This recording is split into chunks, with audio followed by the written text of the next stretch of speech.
चलिए आज की कक्षा आरंभ करते हैं। एक बार सभी ईश्वर को याद करेंगे, ओम का उच्चारण करेंगे।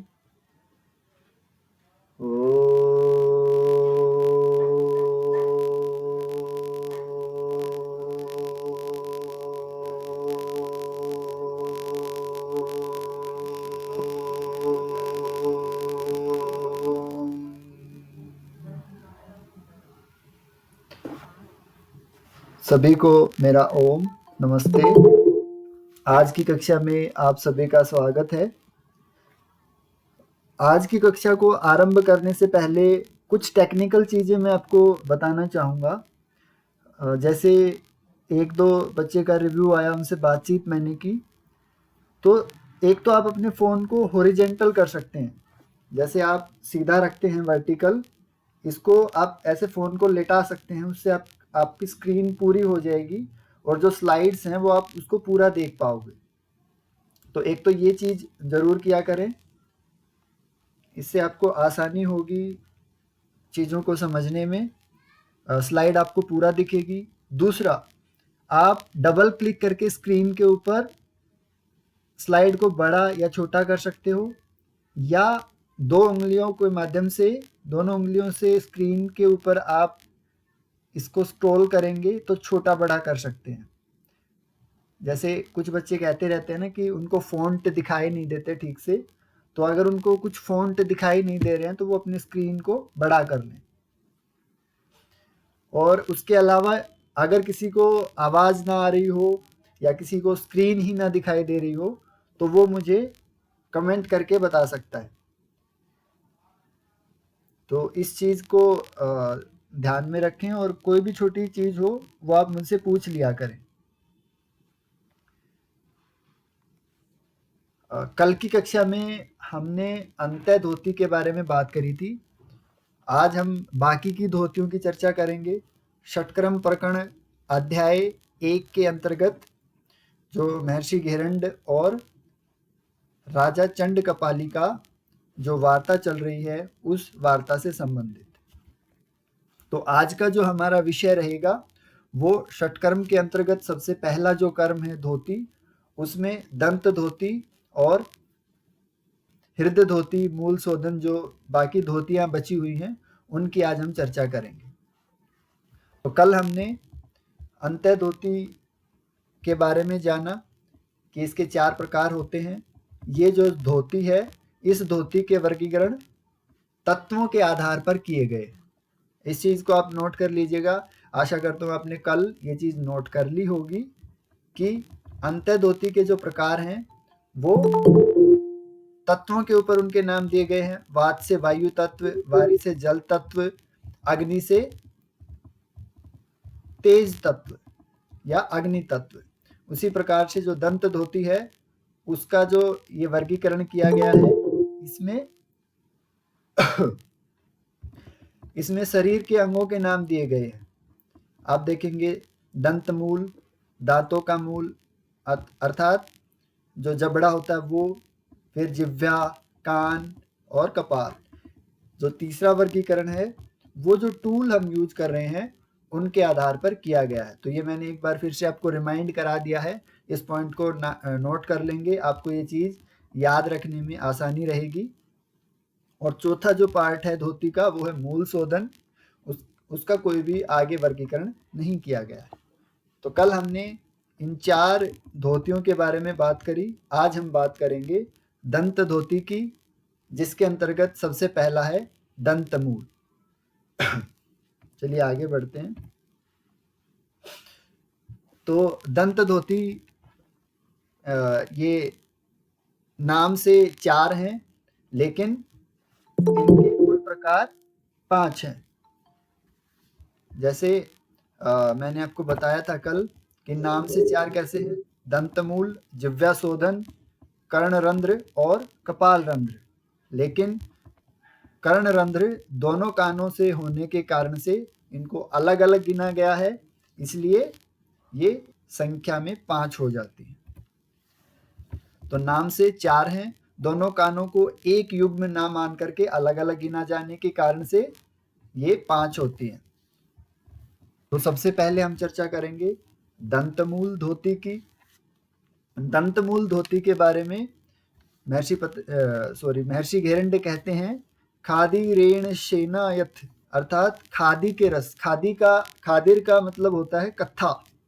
पान के बारे में सबने सुना होगा, कुछ ने खाया भी होगा। तो पान के अंदर एक इंग्रेडिएंट यूज किया जाता है, उसका नाम होता है कत्था। जो पान का पत्ता होता है उसके ऊपर उसका पेस्ट किया जाता है। तो उस कत्थे के माध्यम से उसका जो रस होता है उसको प्लस विशुद्ध मिट्टी, जो मिट्टी होती है उनको आपस में मिला करके जो दंत का मूल है, दांतों का मूल अर्थात जो जबड़ा है, उसकी अच्छे प्रकार से मालिश करनी है। और जब तक मालिश करनी है जब तक कि मैल ना छूट जाए। अगर कोई भोजन किया हुआ है या भोजन नहीं भी किया है तो दांतों में श्वास के कारण से या स्लाइवा के कारण से मैल जम जाता है। तो जब तक वो मैल ना छूट जाए तब तक मालिश करते रहना है। इसकी आवृत्ति बताई है, समय बताया है कि नित्य प्रातः इसको करना चाहिए। हर रोज सुबह सवेरे इसको किया जाना आवश्यक है। व्याख्या में आप जाएंगे तो आपको ये मिलेगा कि दिन में 3 बार इसका ये अभ्यास करना चाहिए, 3 बार दांतों की सफाई करनी चाहिए। हालांकि महर्षि ऐसा कहीं पे नहीं कह रहे हैं कि दांतों की रक्षा के लिए आपको 3 बार करना है या कितनी बार करना है। हाँ, नित्य प्रातः की वो बात जरूर करते हैं कि नित्यम कुर्यात प्रभाते च दंत रक्षाच योगवित, कि नित्य प्रातः करना चाहिए जिससे कि दांतों की रक्षा होगी। तो दंत मूल के बाद आगे बढ़ते हुए हम जिव्याशोधन धोती को देखें। जिव्याशोधन धोती, जिव्याशोधन के अन्य नाम दीर्घ लंबिका जो कि शास्त्र में दिया गया है, या जिव्यामूल धोती। जो जिव्याशोधन है उसका जो मुख्य लाभ है वो ये है कि जीभ इसमें लंबी हो जाती है, जिसके कारण से आगे चलकर एक बहुत ही महत्वपूर्ण मुद्रा जिसका नाम खेचरी है उसको सिद्ध करने में यह धोती सहायक सिद्ध होती है। इसलिए इस धोती का महत्व बढ़ जाता है, क्योंकि इस धोती के करने से जीभ की लंबाई बढ़ जाती है। इसलिए इसका एक अन्य नाम दीर्घ लंबिका भी है, जिससे कि जीभ लंबी हो जाए। तो इसकी विधि देख लेते हैं। विधि में बताया गया है तर्जनी, मध्यमा या फिर अनामिका, तीनों उंगलियों को मिला करके कंठ में डालना है और जीभ की जो जड़ है उसको साफ करना है। बिल्कुल जो लास्ट पॉइंट है जीभ का, वहां तक उंगलियों को लेके जाना है और अच्छी तरीके से मसाज करते हुए धीरे धीरे कोमलता से रगड़ने से कफ दोष का निवारण होगा। अर्थात इसको रगड़ना है, इसकी मसाज करनी है जब तक जीभ पर जमा हुआ जो मैल है वो साफ ना हो जाए, वो छूट ना जाए वहां से। आपने कई बार ये चीज देखी भी होगी, कई दिनों तक जब जीभ की सफाई नहीं की जाती है तो जो मैल होता है वो एक दिन में ठीक से छूट भी नहीं पाता है। उसको अच्छे तरीके से मसाज करते हैं 1-2 दिन, तब जाके वो पूरे तरीके से जीभ साफ हो पाती है। तो कफ दोष का जो निवारण है वो इस जिव्याशोधन से हो जाता है। और पाचन संबंधित जो बीमारियां हैं या एसिडिटी वगैरह से संबंधित जो बीमारियां हैं उन बीमारियों में भी ये मदद करती है उनको दूर करने में। फिर ये कहा जा रहा है कि एक बार करने के बाद फिर आपको थोड़ा सा मक्खन लगाना है, घी लगा लेना है। घी और मक्खन में ये फर्क है कि मक्खन को गर्म करने के बाद जो तत्व हमें प्राप्त होता है वो घी है, और दूध से जब दही बनाने की प्रक्रिया है और दही को मथने के बाद जो तत्व प्राप्त होता है वो मक्खन है। तो मक्खन जो शुद्ध होना चाहिए और ताज़ा होना चाहिए। तो मक्खन लगाने के बाद फिर दोबारा से जीभ की मसाज करनी है। उससे जो जीभ के तंतु हैं, जब सूक्ष्मदर्शी से जीभ को देखा जाता है तो बहुत बारीक-बारीक से बाल जैसे तंतु जीभ के ऊपर पाए जाते हैं। तो उन तंतुओं की पुष्टि इस मक्खन लगाने वाली क्रिया से हो जाती है। इसलिए ऐसा यहाँ पे ऋषि कह रहे हैं। अब ये क्रिया करने के बाद अगली जो क्रिया है, जो खेचरी मुद्रा में लाभकारी सिद्ध होने वाली है, वो है कि लोहे की चिमटी से जीभ को पकड़कर बाहर खींचना है। ऐसे नहीं खींचना है कि इसमें जो मसल है जीभ के नीचे उसमें कोई स्ट्रेन आ जाए, खिंचाव आ जाए, वो पूरा दिन दर्द करती रहे। बहुत ही कोमलता से जीभ को खींच करके और उसको धीरे धीरे धीरे धीरे रोज उसका अभ्यास करना है, जिससे जीभ की लंबाई बढ़ जाएगी। अब इसके अभ्यास की वृत्तियां बताई गई हैं कि कितनी बार इसका अभ्यास करना है। तो आमतौर पर सूर्योदय के समय अर्थात प्रातःकाल और सूर्यास्त के समय अर्थात सायंकाल, 2 समय ये जीभ की जो मालिश है अर्थात जिह्वा शोधन जो धोती है उसका अभ्यास करना चाहिए।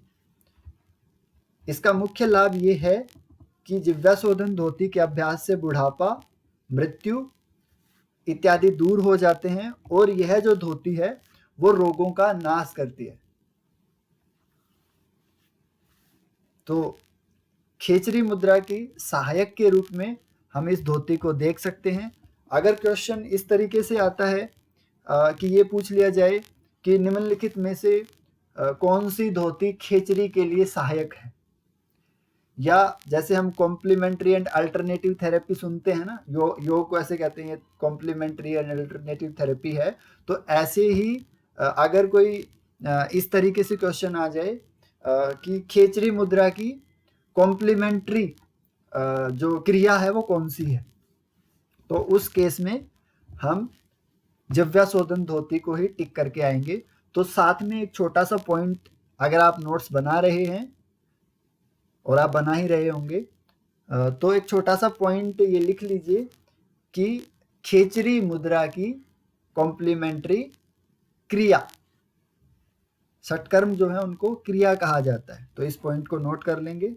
चलिए आगे बढ़ते हैं।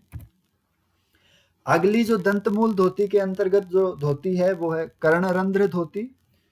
कर्णरंध्र धोती नाम से एक है, लेकिन दो अलग अलग जो युग्म है एक, उसमें दो अलग अलग कान होने के कारण से इसको दो धोती गिना जाता है। तो इसकी विधि देख लेते हैं एक बार। तर्जनी या फिर अनामिका, या फिर इन दोनों को मिला करके अनामिका होती है, जो रिंग फिंगर है उसको अनामिका कहते हैं। और तर्जनी वो होती है जब हम किसी चीज को इंडिकेट करते हैं, फर्स्ट फिंगर, वो तर्जनी है। तर्जनी और अनामिका को मिला करके दोनों कानों से माफ करें, दोनों उंगलियों को मिला करके कान के छिद्र के ऊपर रख देंगे इसको, और उससे फिर गोल गोल घुमा के कान की अच्छे से सफाई करेंगे। अब इसमें यदि हम थोड़ा सा इनको गीला कर लें उंगलियों को आगे से, तो वो हेल्पफुल होती हैं। लेकिन ऋषि ऐसा वर्णन नहीं कर रहे हैं कि उनको गीला करना है नहीं करना है, एक उंगली का प्रयोग करना है। वो सामान्य रूप से ये कह रहे हैं तर्जनी अनामिका उंगली के माध्यम से कान के छिद्रों के ऊपर उनको रख के उनकी सफाई करनी है।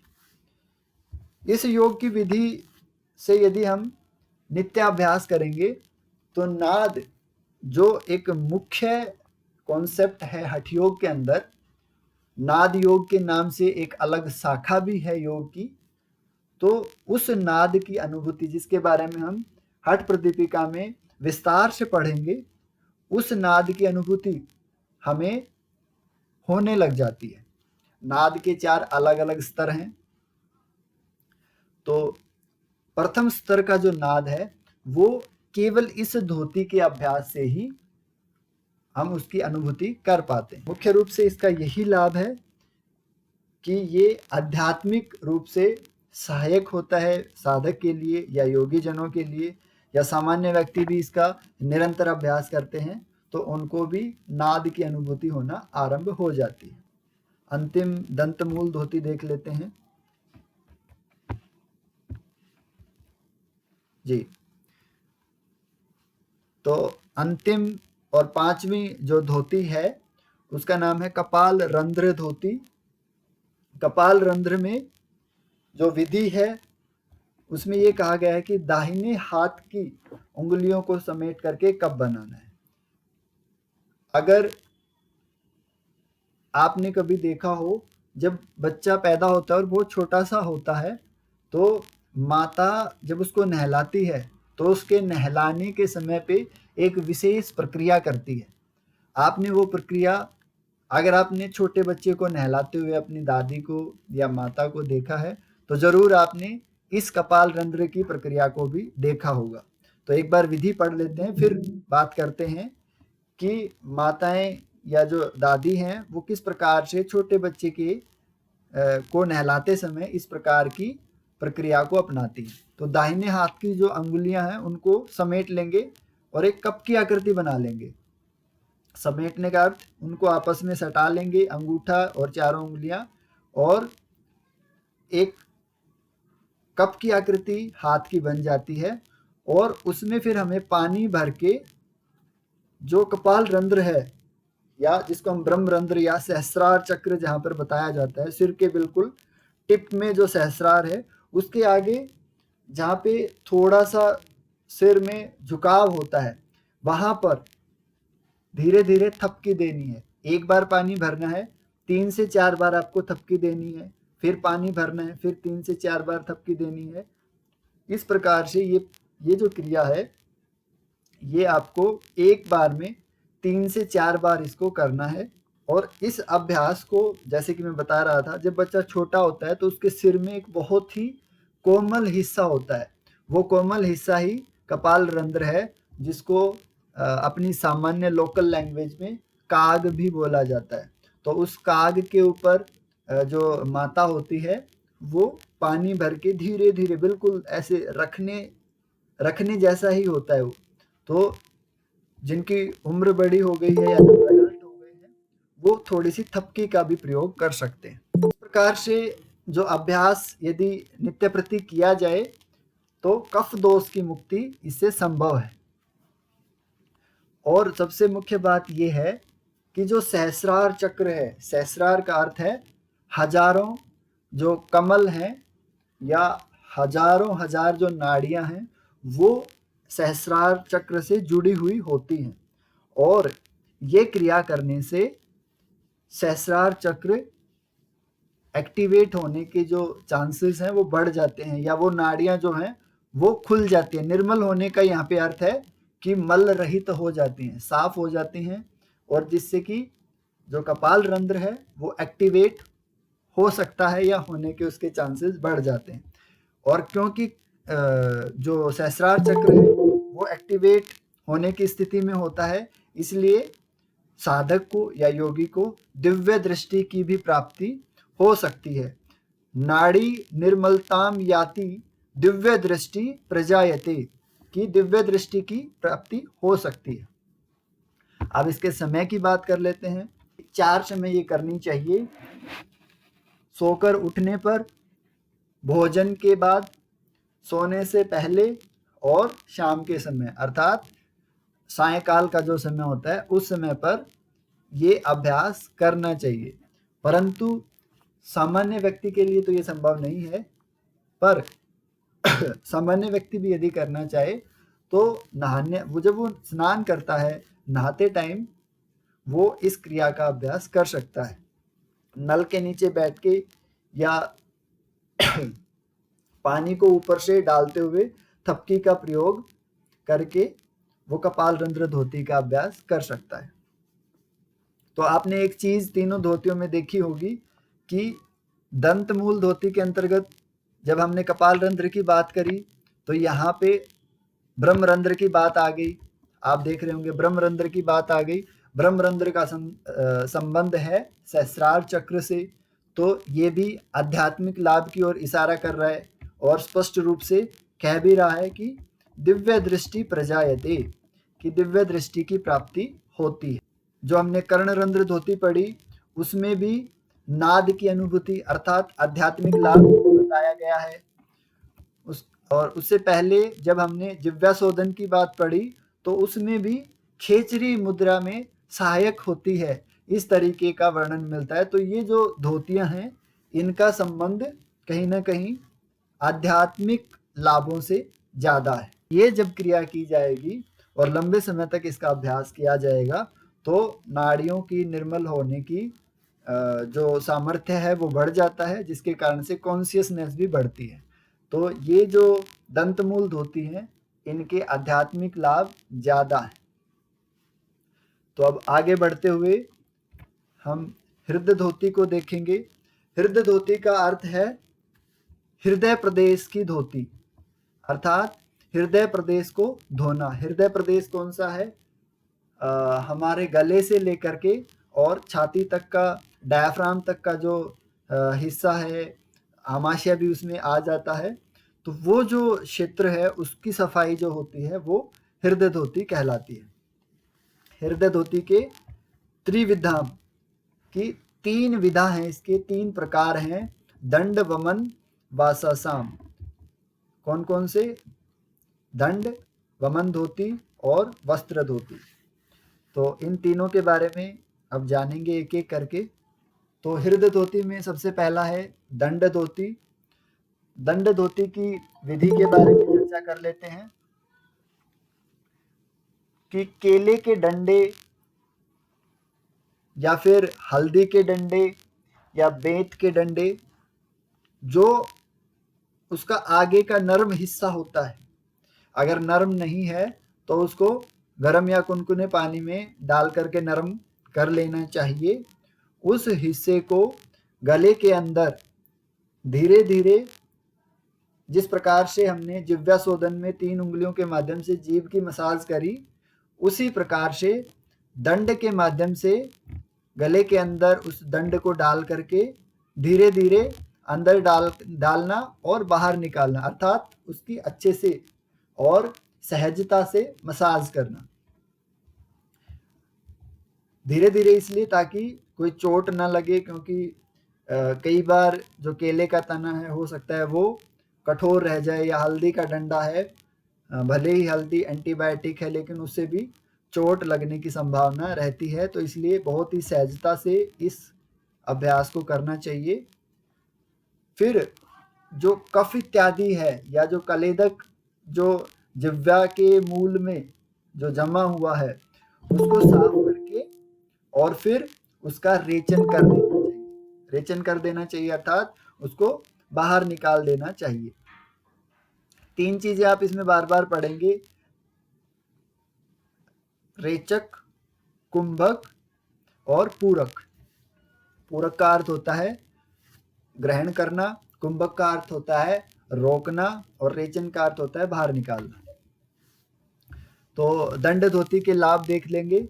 जब आप व्याख्या में जाएंगे तो आपको व्याख्या काफ़ी बड़ी मिल सकती है। उस व्याख्या से आप कंफ्यूज मत होइएगा।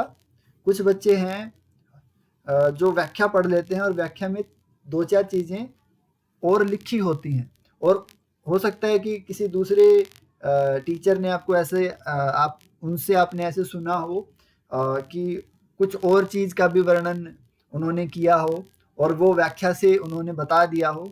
तो उस चीज़ को लेके और सूत्र को लेके मंत्र श्लोक को पढ़ना है आपको और उस चीज़ को कंपेयर कर लेना है, तो आपको जो कन्फ्यूजन है वो दूर हो जाएगा। एक चीज़ मैं आरंभ से बोलता आ रहा हूँ और आगे भी आपको बार बार बताता रहूँगा कि जो श्लोक है या जो मंत्र है वही महत्वपूर्ण है।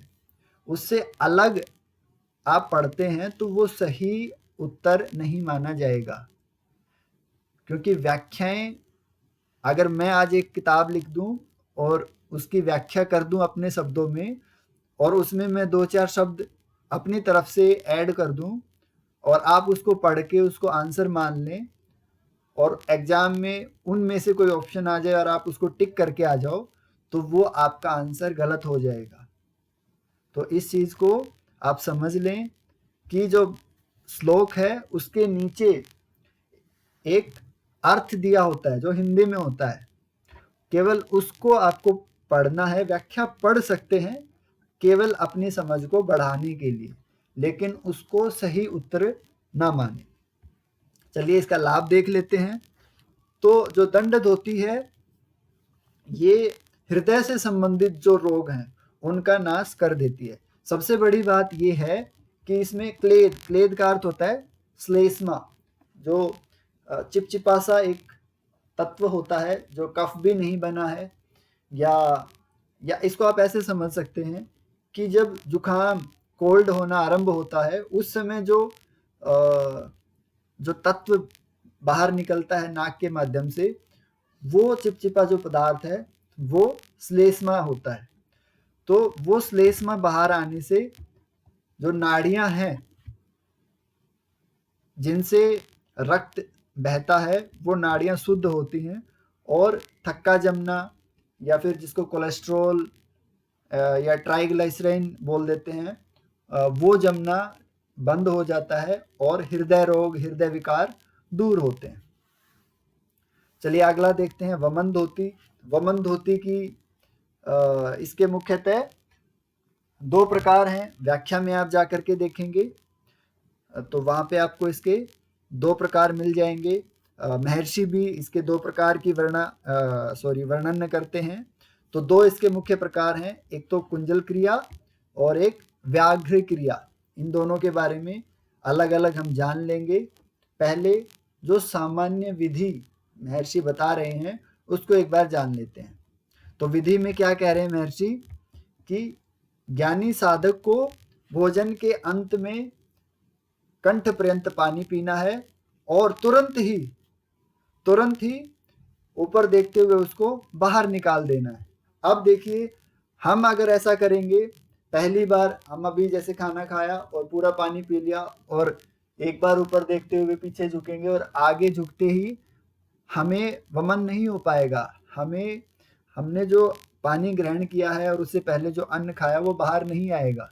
हमें किसी टूल की या उंगलियों की मदद लेनी पड़ेगी उस खाए हुए अन्न और जल को बाहर निकालने के लिए। लेकिन जब धीरे धीरे अभ्यास जिह्वा शोधन इत्यादि के माध्यम से ये अभ्यास जो अंदरूनी मसल्स हैं मांसपेशियां हैं उनका ऐसा अभ्यास बन जाता है कि जैसे ही आप पानी पिएंगे तुरंत ही अगर आप बाहर वमन करना चाहेंगे तुरंत ही वमन हो जाएगा। तो महर्षि केवल इतना ही कह रहे हैं, ऊर्ध्वा दृष्टि क्षणम कृत्वा तज्जलम वमनेत पुनः, कि ऊपर देखते ही जैसे ही आप ऊपर देखेंगे एक क्षण भर के अंदर ही आपका वमन हो जाएगा या आपको वमन कर देना है। लेकिन अब इसकी व्याख्या में आप जाएंगे तो आपको ये बताया गया होगा कि किस प्रकार से आपको वमन करना है, कैसे आपको किसी दंड बेंत या फिर उंगलियों का प्रयोग करते हुए बाहर आपको वो पानी या अन्न बाहर निकालना है। लेकिन यहाँ पर केवल इतना ही वर्णन है कि आपको पानी पीना है खाना खाने के बाद और उसको बाहर निकाल देना है। अब हम इसके दोनों प्रकार देख लेते हैं अलग अलग। ये प्रकार महर्षि नहीं बता रहे हैं, ये प्रकार व्याख्या में बताए गए हैं, क्योंकि जो कुंजल क्रिया है उसका वर्णन यहाँ गेरंड संहिता में है, और जो व्याघ्र क्रिया है जिसको गजकरणी भी कहा जाता है, हठ प्रदीपिका में गजकरणी कहा जाता है, यहाँ पे व्याघ्र क्रिया कहा जा रहा है। तो वो जो गजकरणी है, गज का अर्थ होता है हाथी और करणी का अर्थ होता है क्रिया, कि गज के द्वारा हाथी के द्वारा जो क्रिया की जाती है। कई बार आपने अगर ध्यान दिया हो तो जो पशु हैं जैसे हाथी है या कुत्ता है, अगर वो ज़्यादा खाना खा लें और उनको कोई समस्या हो जाए कि उनको खाना पच नहीं रहा है या कोई दिक्कत हो गई है तो वो खाने को उल्टी कर देते हैं। लेकिन वो ना तो किसी बेत का प्रयोग करते हैं ना हल्दी के डंडे का प्रयोग करते हैं और उंगलियां तो उनके पास होती नहीं है, लेकिन फिर भी वो उस भोजन को बाहर निकाल देते हैं। तो वो जो क्रिया है वो क्रिया गजकरणी हठ प्रदीपिका में कही गई है और यहाँ पे उसको व्याघ्र क्रिया कहा जा रहा है। तो इस चीज को ध्यान रखेंगे। तो यहाँ पे जो दो अलग अलग प्रकार की वमन की क्रिया बताई जा रही है वो है कुंजल क्रिया। इसमें क्या करना है, सुबह खाली पेट देखिए गर्म नमकीन जल, ये कहीं पर भी महर्षि घेरंड नमकीन इस प्रकार के गर्म या कैसा जल हो इस प्रकार की बात नहीं कर रहे होंगे। ये जहाँ पर भी आप पढ़ें तो समझ लेना ये व्याख्या हो रही है, महर्षि ने जो मंत्र बताया है उसकी व्याख्या हो रही है कि किस प्रकार की चीज का प्रयोग करते हुए आपको कौन सी क्रिया करनी है। तो सुबह खाली पेट गरम नमकीन जल पी करके और आपको उस पानी पिए हुए पानी को बाहर निकालना है। तो खाली पेट करने से क्या होता है, पूरी रात भर क्योंकि हम कुछ खाते नहीं हैं तो पेट में एसिड लगातार सिक्रीट होते रहते हैं और वो जमा हो जाते हैं। तो सुबह उठते ये क्रिया करेंगे तो वो सारे एसिड उस पानी में घुल के बाहर निकल जाएंगे। अब यदि मान लो ज़्यादा भोजन कर लिया हमने तो व्याघ्र क्रिया कैसे करेंगे, जैसे मान लो किसी ब्याह शादी पार्टी में चले गए और ज़्यादा खाना खा लिया, फ्री का खाना वैसे भी ज़्यादा खाया जाता है, तो वो खाना अगर खा लिया और अब वो उल्टी कर रहा है, गैस बन गई है या अजीब सा महसूस हो रहा है, तो उस स्थिति में व्याघ्र क्रिया या गजकरणी का अभ्यास किया जा सकता है। जितना पानी पिया जा सके या फिर कंठ तक पानी पी करके और उस पानी को बाहर कर देना, उसका वमन कर देना, ये व्याघ्र क्रिया कहलाएगी। हाँ, वमन धोती के लाभ के बारे में जरूर महर्षि बात कर रहे हैं। नित्य अभ्यास योगेन कफ पित्तम निवारयेत, कि नित्य इसका अभ्यास करेंगे, नित्य अभ्यास करने से कफ और पित्त का निवारण हो जाएगा। पित्त का तो कुंजल क्रिया से आप आसानी से समझ ही सकते हैं कि जो एसिड है वो तुरंत बाहर निकल जाएंगे। कफ का आप इस प्रकार से समझ ले कि अगर आपने ज़्यादा फैटी एसिड ले लिया है या ज़्यादा खाना खा लिया है, उस स्थिति में आप व्याघ्र क्रिया करके उस भोजन को बाहर निकाल के कफ बढ़ने से रोक सकते हैं। तो इस प्रकार से कफ और पित्त का वमन धोती से उसका नाश होता है, उससे छुटकारा मिलता है। चलिए अगली और अंतिम धोती के बारे में आज चर्चा कर लेते हैं। तो धोती के अंतर्गत, हृदय धोती के अंतर्गत जो तीसरी धोती है जिसका वर्णन महर्षि घेरंड कर रहे हैं वो है वस्त्र धोती या फिर वसंत धोती कहा जाता है। तो इसकी विधि के बारे में हम देख लेंगे। तो महर्षि कह रहे हैं चतुर अंगुल विस्तार, महीन बारीक पतला जो वस्त्र है उसको ले लेंगे जो 4 अंगुल चौड़ा होगा। चतुर अंगुल विस्तार, जो 4 अंगुल चौड़ा है, पट्टी की तरह होगा वो, और उस वस्त्र को लेकर के धीरे धीरे निगलना है। जैसे अजगर चबाता नहीं है, वो कोई भी जो वस्तु उसको खानी है, कोई जंतु है या कोई जीव है, उसको वो निगल जाता है ऐसे कैसे, और फिर बाद में उसका जो पाचन तंत्र है वो इस तरीके से कार्य करता है कि वो उसको धीरे धीरे एसिड अंदर ही अंदर गला देते हैं और वो उसका पाचन हो जाता है। तो उस तरीके से धोती को निगलना है और फिर इसको धीरे धीरे बाहर निकाल देना है, तुरंत पुनः ही बाहर निकाल देना है। अब इसमें कुछ चीज़ें हम व्याख्या से ले लेंगे। हालांकि अब बात ये आ जाती है कि आप तो कह रहे हैं कि केवल हमें मंत्र पर ही टिके रहना है।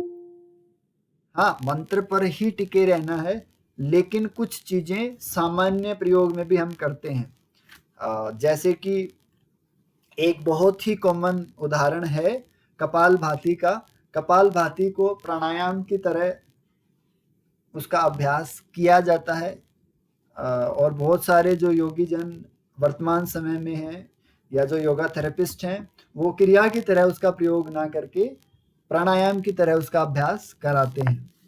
तो मंत्र है उसको समझने के लिए कि किस प्रकार की धोती हो, कैसा उसका कपड़ा हो, कितनी लंबाई चौड़ाई हो, उसके लिए हम व्याख्या का सहारा ले सकते हैं। तो व्याख्या से हमें पता चलता है कि सबसे पहले वस्त्र का प्रकार कैसा होना है कि वो 4 अंगुल चौड़ा होना चाहिए और 4 अंगुल का अर्थ हो जाता है लगभग 2 इंच, और उसकी लंबाई 6 या 7 गज। एक फिक्स है ये। 2017 जनवरी में जब एग्जाम हुआ उसमें पूछा भी गया था कि धोती की लंबाई कितनी होती है, तो 22.5 फीट लंबी धोती होनी चाहिए। वस्त्र सूती होना चाहिए और बहुत ही महीन बारीक होना चाहिए, पतला वस्त्र होना चाहिए और मुलायम भी होना चाहिए, और उसमें से रेसे निकलते हुए नहीं होने चाहिए। ठीक है, तो इस प्रकार का वस्त्र प्रयोग करना उचित है। अब इसके लाभ के बारे में चर्चा कर लेते हैं। गुल्म, ज्वर, प्लीह, कुष्ठ, कफ, पित्तम विनेतिति कि इस धोती के अभ्यास से गुल्म और ज्वर, प्लीहा इत्यादि जो बीमारियां हैं उनमें लाभ मिलता है और इन विकारों का शमन होता है, और इस धोती के अभ्यास से आरोग्य और पुष्टि बढ़ती है। तो इसलिए ये धोती बहुत लाभकारी महर्षि बता रहे हैं। इस धोती का नित्य प्रति अभ्यास करने से दिनों दिन जो साधक है उसकी पुष्टि बढ़ती जाती है, उसका आरोग्य बढ़ता जाता है। आरोग्य का यहाँ पे हम अर्थ इम्यूनिटी से भी ले सकते हैं, क्योंकि पाचन शक्ति बढ़ेगी, जठराग्नि बढ़ेगी, यहाँ पे वर्णन नहीं किया गया है। धोती जब हम निगलते हैं तो वो आमाशय तक जाती है। आमाशय से लेकर के मुख तक जितने भी जो बैड एलिमेंट्स हैं, एसिड्स हैं, वो सारे चिपक करके बाहर आ जाते हैं। कफ इत्यादि, श्लेष्मा इत्यादि जो तत्व हैं वो बाहर आकर के मुख से लेके आमाशय तक की सफाई हो जाती है। इस कारण से जो पाचन तंत्र है वो अच्छे तरीके से काम करता है। जो भी अन्न या जल ग्रहण किया जाएगा वो अच्छे तरीके से उसका पाचन होगा, जिसके कारण से आरोग्य बढ़ेगा। अच्छा, एक धोती और बचती है हमारी, मूल शोधन। हाँ, तो 3 धोतियों की चर्चा हमने कर ली थी हृदय धोती तक, और मूल शोधन जिसका आगे कोई भी वर्गीकरण नहीं है उसको एक बार देख लेते हैं। मूल शोधन को कई बार बस्ती की तरह लेकर के बच्चे कंफ्यूज हो जाते हैं। इसकी विधि एक बार देख लेते हैं। विधि में ऐसा कहा गया है कि जो हल्दी की जड़ है या हल्दी का जो डंडा है या फिर मध्यमा उंगली है, अनामिका और तर्जनी अंगुली के बीच में जो उंगली है, सेकंड फिंगर, उस उंगली के माध्यम से जल योग करके पुनः पुनः प्रक्षालन करना। जिन लोगों को भगंदर इत्यादि की शिकायत होती है उनको भी अत्यंत लाभकारी ये शोधन होता है, और ये अपान वायु से संबंधित जो रोग हैं उनमें अत्यंत लाभकारी होता है। ये व्याख्या की दृष्टि से मैं बता रहा हूँ।